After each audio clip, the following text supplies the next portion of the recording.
ఎక్కడి నుంచి ఎవరి నుంచో తీసుకొచ్చి ఇవ్వడు, సంపదలు ఆయనవే.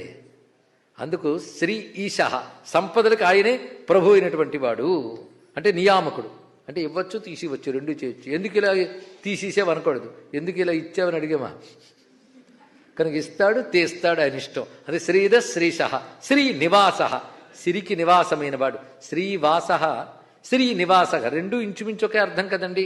అంటే రెండుకి తేడా ఉన్నది అని అక్కడ. ఎందుకంటే వేదం చెప్పచ్చు, ఒకసారి ఐశ్వర్యం చెప్పచ్చు, ఒకసారి లక్ష్మీదేవిని చెప్పచ్చు. అందుకే అన్ని శబ్దములు. అందుకే లక్ష్మీదేవికి నివాసమైన వాడు.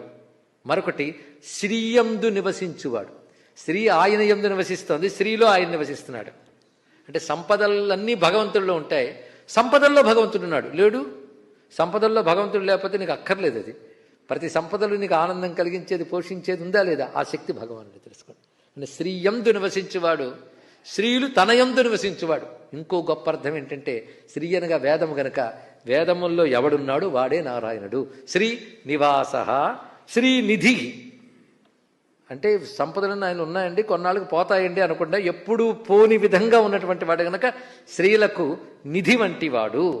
శ్రీ విభావన, ఊరికనే నిధిలా ఉండడం కాకుండా ఆ స్త్రీని విశేషముగా అందరికీ కలిగిస్తున్నవాడు గనక శ్రీ విభావన.